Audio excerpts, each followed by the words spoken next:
বেশি পড়ে গেল। তো কোমরে বাম লাগিয়ে দিলাম, সেটা তো হলো না, এখন আমাকে দিয়ে পাটি পাচ্ছি রাত্রেবেলায়। Hello everyone, good morning, welcome back to my channel. তোমাদের সবাইকে স্বাগত জানাই আমার আরেকটি নতুন ভিডিওতে। এখন বাজছে সকাল 5:30। এখন আমি ঘুম থেকে উঠে মুখ টুক ধুয়ে ফ্রেশ হয়ে নিলাম।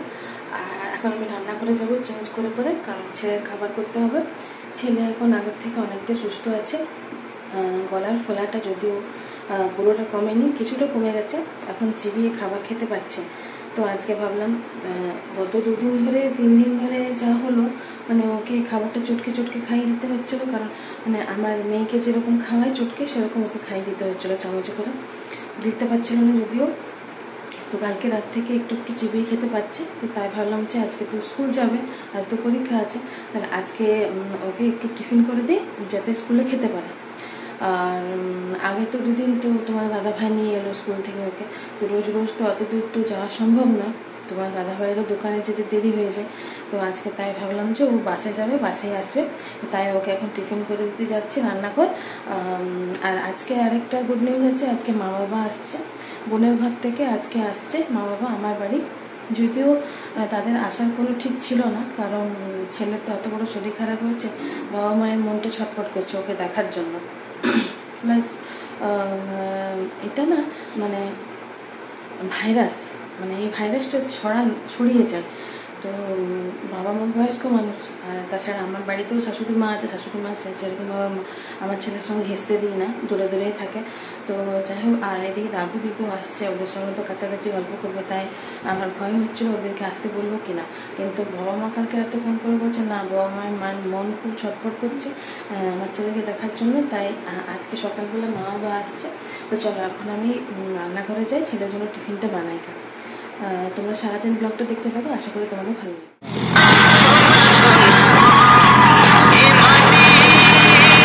Hello everyone, good morning, welcome back to my new blog. তো এই দেখো সকাল সকাল চলে এসেছি শর্ট ভিডিও বানানোর জন্য। তো এখানে চাষ হচ্ছে, আর কত বক দেখো ক্ষেতের মধ্যে।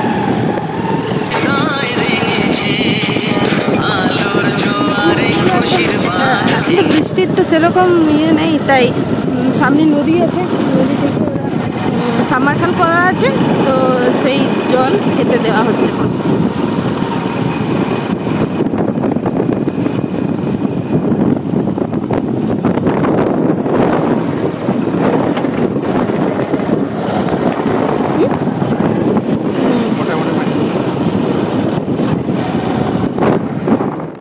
আমি ঠাকুরঘরে গোপাল সোনাকে স্নান করাচ্ছিলাম, মানে পুরো পুজো কমপ্লিট হয়ে গেছে, এবার আমার গোপাল সোনাকে স্নান করালেই হবে। তোমাদের দাদাভাই বাজার গেছিলো, যেহেতু বাবা মা আসছে, ও বাজার গেছিলো, বাজার নিয়ে ঢুকছে, আর বলতে বলতে আসছে যে বাবা মা চলে এসছে। তো এই দেখো বাবা মা চলে এসছে, আমি পুরো টায়ার্ড হয়ে গেছে। যদিও আমার বোনের বাড়ি আর আমার বাড়ি বেশি ডিস্টেন্স নয়, তবুও সকালবেলায় অত সকাল উঠে পরে আসা, তো আর একটু বাস জার্নি হলে একটু হলেই আমাদের অনেক হয়রানি লাগে। তাই দেখো মা আমাকে হাত লাড়ছে, আমাকে দেখতে পেয়েছে, আর বাইরে আছে, বাইরে বাবা জুতো খুলছে। তো চলো এবারে তাড়াতাড়ি রান্নাবান্না সারতে হবে। তো সকাল সকাল স্নান পুজো সেরে রান্নাবান্নাও এখন আমার কমপ্লিট হয়ে গেছে। আজকে সম্পূর্ণ নিরামিষ রান্না করেছি, কারণ বাবা বলছে আমার শরীরটা ভালো নেই। প্লাস আমার বোনও ফোন করে বললো যে আজকে বিশেষ কিছু তেল মশলা ঝাল বাবাকে দিস না, মায়েরও হাই প্রেশার, বিশেষ কিছু দিস না, এখানে খাওয়া হয়েছে তো মোটামুটি, তো ওদেরকে আজকে প্লেন খাবার দেয়, তাই আজকে নিরামিষ রান্না করেছি সম্পূর্ণভাবে। 5 রকম তো দিতে ইচ্ছে করে থালাতে, বলো মা বাবা কত করে আসে মেয়ের বাড়ি। কিন্তু আমি ভাবছিলাম যে মাছ করবো, তোমার দাদা ভাইও বলছিল আমি দোকান থেকে পাঠাবো, কিন্তু আমার বোন বারণ করলো না, আজকে ওদেরকে নিরামিষই দেয়, তাই আজকে আমি প্লেন একদম কম মশলা দিয়ে নিরামিষ রান্না করেছি। তো চলো তোমাদের সঙ্গে শেয়ার করি আজকে আমি কী রান্না। এখানে আছে ঝিঙে দিয়ে আলু দিয়ে পোস্ত, ঝিঙের পরিমাণ বেশি আছে, আলুর পরিমাণ কম আছে। এখানে আছে পুঁই শাক দিয়ে, কুমড়ো দিয়ে, কচু দিয়ে একটা তরকারি করেছি।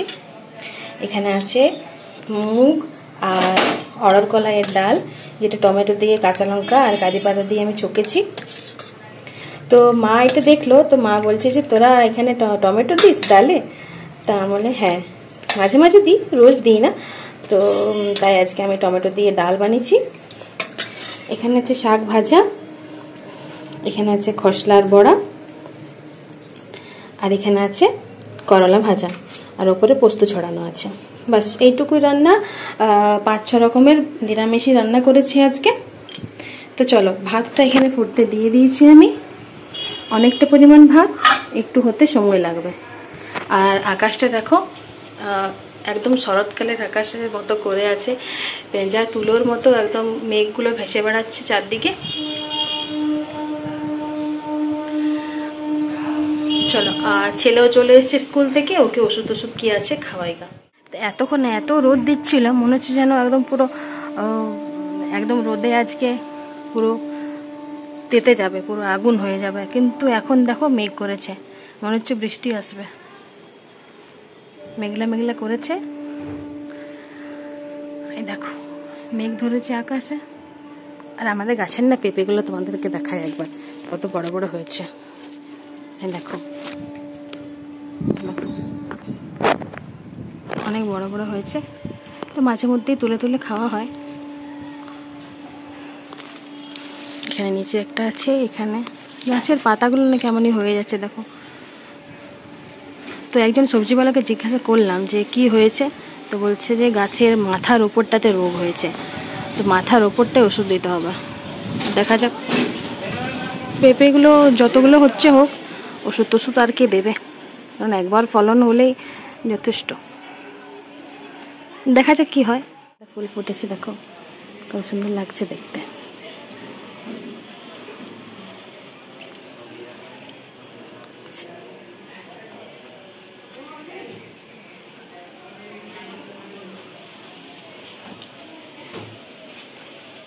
বাবা ঘুমিয়ে পড়েছে, বাবার শরীরটা একটু খারাপ আছে। Good evening everyone. তো চলে এসেছি সন্ধ্যাবেলা এখন খাবার করার জন্য। রুটি করা কমপ্লিট হয়ে গেছে, এবারে করবো তরকারি। আজকে মা বাবা এসছে, তো ওই বেলা তো নিরামিষই খাওয়া হয়েছে, এবেলাও নিরামিষই হবে। তো সকালবেলাতে আমি ঘুগনি করেছিলাম। এখন সন্ধ্যাবেলায় কি তরকারি করবো ভাবছিলাম। দুপুরবেলাতেই তোমার দাদাভাই কাবলি ছোলা এনে দিয়েছিল, সেটা আমি ভিজতে দিয়েছিলাম। এখন একটা সিদ্ধও হয়ে গেছে, এই যে প্রেসার কুকারে আছে। আর আমি কাবলি ছোলাটা বানানোর জন্য মশলা রেডি করে নিই। তো এখানে আছে হলুদ গুঁড়ো, লঙ্কা গুঁড়ো, আর চানা মশলা, লঙ্কা কুচি, আর চিনি আছে অল্প পরিমাণে, আদা কুচনো আছে, আর এখানে আছে জিরে আর ধনেটা আমি একসঙ্গে মানে বেটে রেখেছি, সেটা আছে। তো চলো এগুলোর একটা একসঙ্গে পেস্ট বানিয়ে। তো আজকে ছেলের শরীরটা অনেকটাই বেটার আছে আগের থেকে। এখানে যেগুলো ফুলেছিল সেগুলো অনেকটাই কমে গেছে। আমি তো তোমাদেরকে দেখাতেই পারিনি ওর মানে ওর মুখটা। ও ক্যামেরার সামনে হাসতে একদম চাইছে না, ওর লজ্জা লাগছে আর কি, তাই তোমাদেরকে দেখাতে পারিনি। একদম প্রথম দিন তোমাদেরকে দেখিয়েছিলাম এখনগুলো, তখন ফোলাটা কম ছিল। তারপরে যে ওর চেহারাটা হয়েছিল একদম বিভৎস, মানে এগুলো পুরো একদম ফুলে একদম গলা আর এই যে মুখটা একদম পুরো একদম এক লেভেলের হয়ে গেছিল, দেখতে একদম বিকট লাগছিল। আমার মেয়ে তো বলছে দাদা তোকে দেখতে একদম আলাদা লাগছে। আজকে তুলনামূলকভাবে অনেকটাই ওর ব্যথা নেই বললেই চলে, আর ফোলাটা অনেকটা কম আছে। বাবার শরীরটা মাঝে খারাপ হয়ে গেছে। তো বোনের বাড়ি থেকে এসে মানে বোন ফোন করেছিল, তোমাদেরকে দুপুরবেলাতেই বললাম যে নিরামিষ খাওয়াবি, তো আমি নিরামিষ রান্নাই করেছিলাম আজকে। বাবার কি হয়েছে, ডান যে হাতটা আছে, ডান দিকের যে হাতটা আছে না, সেটা এমনি করে সোজা করে তুলতে পারছে না, প্রচন্ড ব্যথা। যখন আমি মাকে ফোন করি তখন মাও বলে যে তোর বাবার কাঁধে ব্যথা। আমি বলেছি মাকে ভালো ডাক্তার দেখাতে। তো আমাদের ওখানে না গ্রাম্য এলাকা, তো সেরকমভাবে ডাক্তার স্পেশালিস্ট নেই আর কি। তো এবার আমি ঠিক করেছিলাম যে এবার আমি এখানে ডাক্তার দেখিয়ে ছাড়বো। তো তাই আজকে সকালবেলা তোমাদের দাদা ভাই বাবাকে নিয়ে ডাক্তারখানায় গেছিল। তো ওখানে ইসিজি করতে বলেছে, ফিজিওথেরাপিস্টকে দেখাতে বলেছে, মানে যারা হাড়ের আর কি স্পেশালিস্ট হয় তাদের মানে এক্সারসাইজ করতে বলবে। তো আজকে বাবার বিকেল 5টার সময় ফিজিওথেরাপিস্ট এসেছিল বাড়িতে, সরি ফিজিওথেরাপিস্ট নয়, যারা ইসিজি করে তারা একজন এসেছিল। মাকেও আগে ইসিজি করে যায়, তাকেই বলা হয়েছিল, ফোন করে ডাকা হয়েছিল, এসেছিল। তো আমরা যেটা ভাবছিলাম বাবার হার্টের প্রবলেম হয়ে গেছে, কিন্তু না, একটা খুব মানে নিশ্চিন্ত হলাম যে হার্টের কোনো প্রবলেম নেই। যে ইসিজি করলাম তিনি বললেন যে না, হার্টের প্রবলেম নয়, বাবার ফ্রোজেন শোল্ডার হয়ে গেছে, মানে কাঁধের যে নার্ভগুলো আছে না সেগুলো আর কি জমাট বেঁধে গেছে। তো যাই হোক, এটা এক্সারসাইজ করতে হবে আর কিছু ওষুধ দেবে ডাক্তারে। তো আমাদের যেখানে আমার বাবার বাড়ি সেখানে বাবা বলছে একটা ডাক্তার আছে, তো সেখানেই দেখাবো।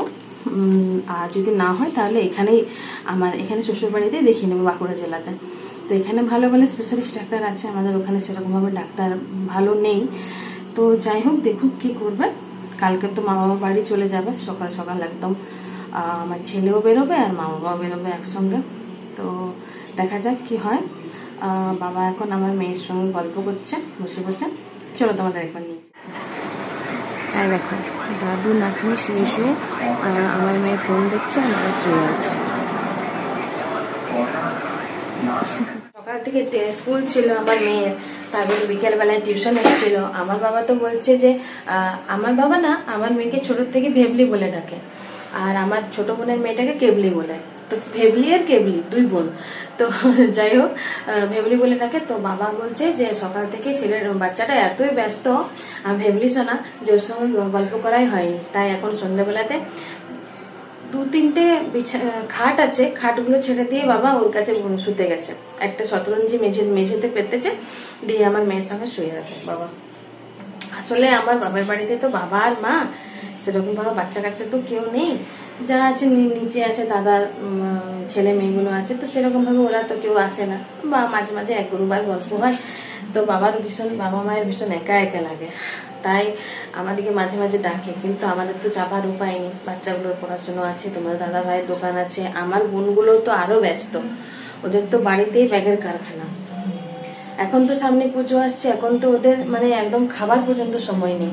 মা বাবা গেছিল ওদের বাড়িতে, তো ওরকম এত ব্যস্ততা ওদের, বাপরে বাপ, ওদের যে নিঃশ্বাস যে ফেলবে সেই নিঃশ্বাস ফেলার পর্যন্ত সময় নেই, এত ব্যস্ত ওরা। তো নিজের নিজের সংসারে সবাই ব্যস্ত, আমিও ব্যস্ত, তাই বাপের বাড়ি সেরকম ভাবে যাওয়া হয় না। তো যখনই যাই আমরা 3 বোন একসঙ্গে যাই। এই যেমন দুর্গাপুজো আসছে, 3 বোনে যাওয়ার ইচ্ছে আছে, দেখা যাক। আগের বছরও গেছিলাম, তোমাদের সেই ভিডিও আমি শেয়ার করেছি।